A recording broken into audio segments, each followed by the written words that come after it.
ગુજરાતનું વર્ષ 2024-25નું બજેટ રજૂ થયા બાદ 3 દિવસ વિધાનસભા ગૃહમાં પ્રશ્નોત્તરી કાળ દરમિયાન વિવિધ પ્રશ્નો પર ચર્ચા કરવામાં આવી હતી, જેમાં રાજ્યમાં 31 જિલ્લામાં કુપોષિત બાળકોની સંખ્યા સામે આવવા પામી હતી। વિધાનસભામાં સરકારે રજૂ કરેલા જવાબમાં કુપોષિત બાળકોની સંખ્યા સામે આવી હતી, તો રાજ્યમાં 31 જિલ્લામાં 5,70,330 કુપોષિત બાળકો નોંધાયા હતા। આ અંગે ગીર સોમનાથના કોંગ્રેસી ધારાસભ્ય વિમલ ચુડાસમા અને અમિત ચાવડાએ સરકારની નિયત પર સવાલ ઉઠાવ્યા, તો પ્રવક્તા મંત્રી ઋષિકેશ પટેલે સંવેદનશીલ સવાલનો યોજનાની દ્રષ્ટિએ જવાબ આપ્યો।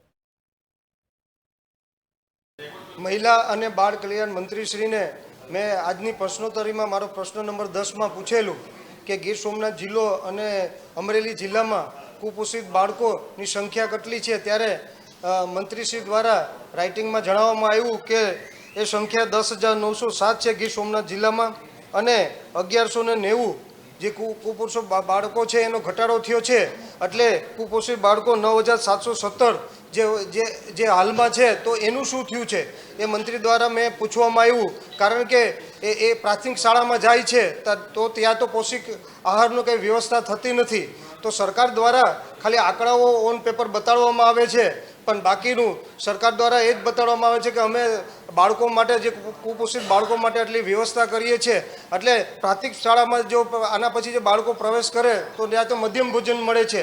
એટલે આ ગુજરાત એવી સમગ્ર ગુજરાતમાં જ આ પરિસ્થિતિ છે, તો ખાલી ગીર સોમનાથ જિલ્લાની કહું છું, એમ તમામ જિલ્લામાં ખાલી આંકડાઓ બતાડે છે કે કુપોષિત બાળકો માટે કોઈ વ્યવસ્થા કરવામાં નથી આવતી। એ સિવાય પણ કુપોષિત બાળકો જે આંગણવાડીમાં જે પ્રવેશ લેતા હોય છે એની જ સંખ્યા ગણવામાં આવતી હોય છે। સમજી લેજો કે ગરીબ શ્રમિકોના બાળકો જે હોય છે એની તો એ વધારે પૂરતું કુપોષિત હોય છે, અને તેના મા બાપ છે એ રોજગારી માટે અલગ અલગ રહેઠાણો બદલતા હોય છે, જેના કારણે તેને આંગણવાડીમાં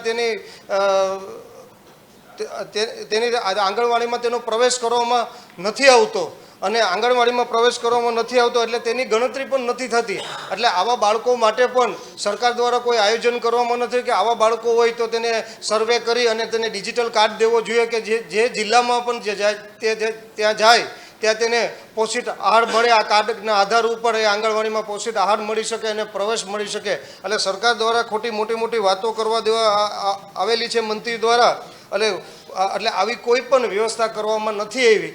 એટલે આ પ્રશ્નમાં મેં પ્રશ્ન પૂછેલો, પણ ખાલી જવાબ પૂરતો મંત્રીશ્રી દ્વારા જવાબ આપવામાં આવ્યો, પણ આ બજેટમાં પણ આવું કોઈ પણ આયોજન નથી કરવામાં આવેલું કે જે બાકીના બાળકો છે, તો જે બાકીના બાળકો છે પ્રાથમિક શાળામાં જાય તો જે કુપોષિત હોય છે તો પોષિત આહાર આપવામાં આવે, કે અથવા કે જે આ શ્રમિકોના બાળકો છે જે અન્ય જગ્યાઓ પર જે એના મા બાપ છે એ કામ ધંધા માટે રહેઠાણ બદલતા હોય તો એને એવો કંઈ સ્માર્ટ કાર્ડ દેવામાં આવે કે કંઈ પણ જિલ્લામાં એ લોકો જાય તો એ જિલ્લામાં તેને પોષિત આહાર આંગણવાડીમાં મળી શકે અથવા કે પ્રવેશ મળી શકે। કોંગ્રેસ તરફથી આદિવાસી વિસ્તારના કુપોષિત બાળકોને એને માટે કોઈ ચર્ચા કરવામાં આવી છે? કારણ કે રાહુલ ગાંધી ઉજ્જૈનથી ટ્રાઇબલ એરિયામાં પ્રવેશ છે અને મહારાષ્ટ્ર તરફ છે, એ જેટલી લોકસભા 5 જેટલી લોકસભા સીટના આવશે એમાં મોટાભાગના ગુજરાતમાં તો આદિજાતિ વિસ્તારો છે, તો એવી કોઈ વાત થઈ છે કે જેથી રાહુલ ગાંધી અવગત થાય અને રાજ્ય સરકારનો જવાબ એમના સુધી પહોંચે? કુપોષિત બાળકો માટે આદિવાસી વિસ્તાર સિવાય પણ સમગ્ર ગુજરાતમાં જ કોઈ વ્યવસ્થા કરવામાં નથી આવી। હું તમને એમ કહું છું કે 10,000ની ઉપર મેં આંકડો આપ્યો છે, 1100 જે આંકડો મારા ગીર સોમનાથથી ચાલુ કર્યો, તમામ જિલ્લામાં સમગ્ર ગુજરાતમાં પરિસ્થિતિ છે કે 1100ની ઉપર જે કુપોષિત બાળકો છે એનો ઘટાડો થયો છે, તો 9,000ની ઉપર પાછા બાળકો છે એ પ્રાથમિક શાળામાં જવાના છે, તો પ્રાથમિક શાળામાં તો મધ્ય ભોજન મળવાનું છે, એને કોઈ પોષિત આહાર નથી મળવાનો, તો એના માટે સરકારે કોઈ વ્યવસ્થા નથી કરી। વ્યવસ્થા કરી હોય તો મંત્રીશ્રીએ એમને જવાબ આપેલો, એ સિવાય એના સિવાય આદિવાસી વિસ્તારમાં તો આના કરતાં પણ વધારે ખરાબ પરિસ્થિતિ હશે, કારણ કે જે આદિવાસી વિસ્તારના લોકો પણ અલગ અલગ જિલ્લામાં કામ ધંધાઓ માટે જતા હોય તો એમના માટે કોઈ સ્માર્ટ કાર્ડની વ્યવસ્થા નથી કરી કે જે કુપોષિત બાળકો હોય એ અલગ અલગ જિલ્લામાં ક્યાં કામ ધંધા માટે એના મા બાપ જતા હોય તો તેને પોષિત આહાર આંગણવાડીમાં મળી શકે કે પ્રવેશ મળી શકે। એટલે સમગ્ર ગુજરાતમાં પરિસ્થિતિ છે। ડબલ એન્જિન સરકારમાં બેઠેલા લોકોને એમના મળતિયાઓ પોષિત થયા છે અને ગુજરાતના બાળકો વધુ કુપોષિત થઈ રહ્યા છે।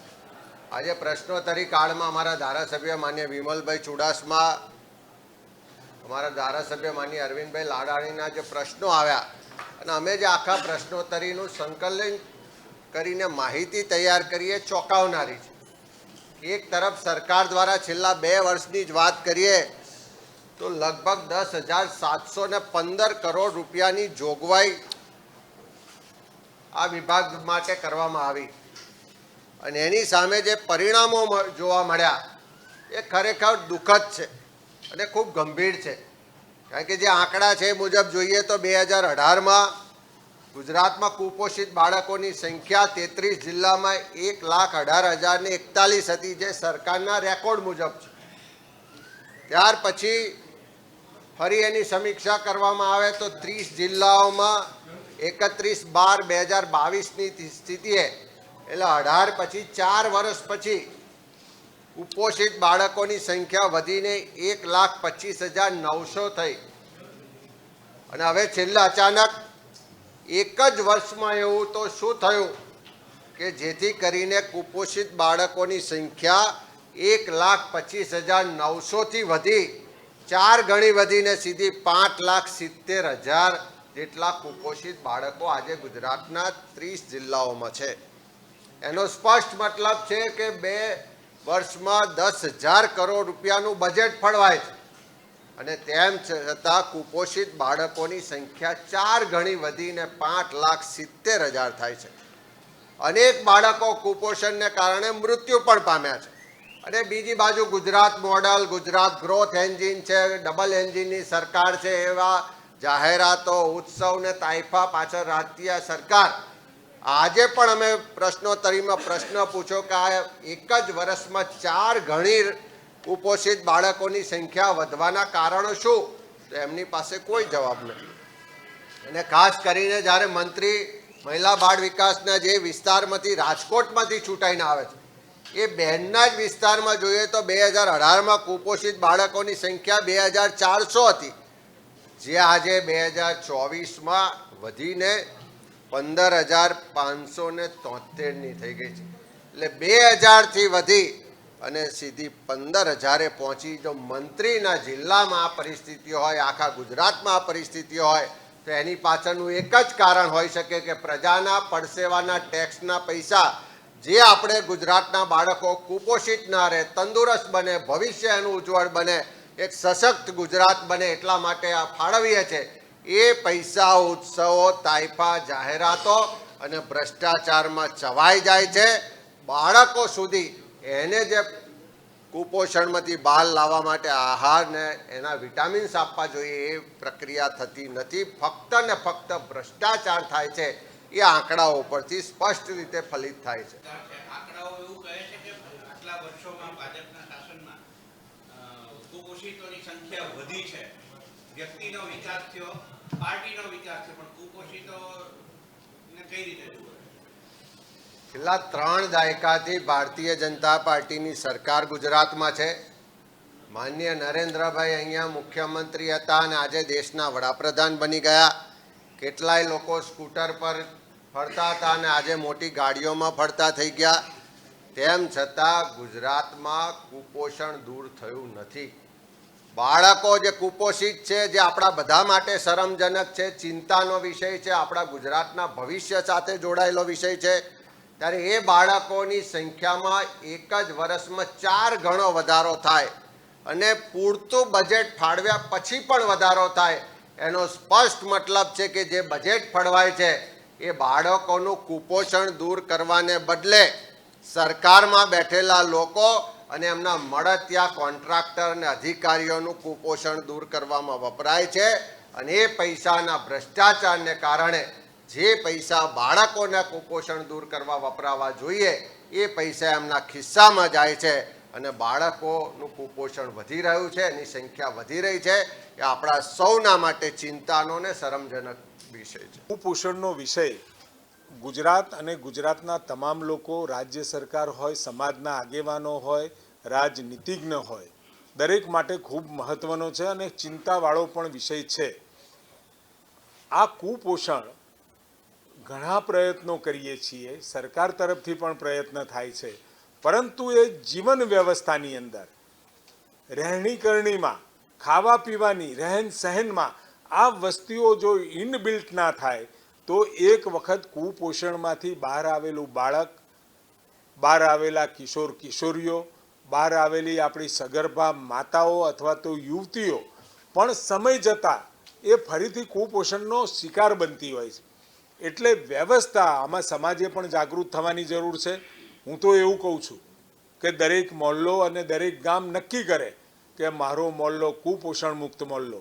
સરકારની વ્યવસ્થાઓ સાથે સમાજ જોડાય, સમાજના આગેવાનો જોડાય, રાજનીતિજ્ઞો અને ચૂંટાયેલા પ્રતિનિધિઓ જોડાય અને આ કાર્યક્રમ સરકાર દ્વારા મળતી મદદ અને બિહેવિયર ચેન્જીસ, રહેન સહેનની જે રીતો છે એમાં બદલાવથી આમાં આપણે પ્રયત્ન કરી શકીએ. દીકરીઓનો ભણાવવાનો વિષય હતો, સાહેબે સમાજને જોડ્યો. દીકરીઓને બચાવવાનો વિષય હતો, આદરણીય નરેન્દ્રભાઈ મોદી સાહેબે સમાજને જોડ્યો અને એના કારણે આજે દીકરીઓ ભણતી થઈ છે.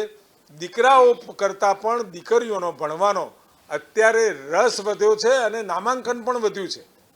સ્વાભાવિક દીકરીઓ બચવાના કારણે આજે જેન્ડર રેશિયો પણ બદલાયો છે. આવી જ રીતે આવતા સમયમાં સરકારની સાથે મળી આપણે સૌ પ્રયત્ન કરીશું તો મને વિશ્વાસ છે મારું ગામ કુપોષણ મુક્ત ગામના નારા સાથે સમાજના લોકો પણ જોડાય, રાજનીતિજ્ઞ ચૂંટાયેલા પ્રતિનિધિઓ જોડાય તો ખૂબ ટૂંકા ગાળામાં આપણે ડ્રાસ્ટિક ચેન્જ ગુજરાતમાં લાવી શકીશું. દવાઓ મળી શકે, ફોલિક એસિડની ગોળીઓ મળી શકે, પૌષ્ટિક આહાર સ્કૂલમાં મળી શકે, પૌષ્ટિક આહારના પડીકા આપી શકીએ. પરંતુ એ તમામે તમામ વાત, એ ખાવાની વાત હોય, ગોળી ગળવાની વાત હોય તો એ વ્યક્તિએ જાતે કરવી પડતી હોય છે. કુટુંબે પોતાના બાળક અને બાળકીઓ માટે ખ્યાલ રાખવો પડે. એની જીવનમાં જે જીવન જીવવાની પદ્ધતિમાં જે જમવાની પદ્ધતિ છે એને પણ અનુકૂલન કરવું પડે.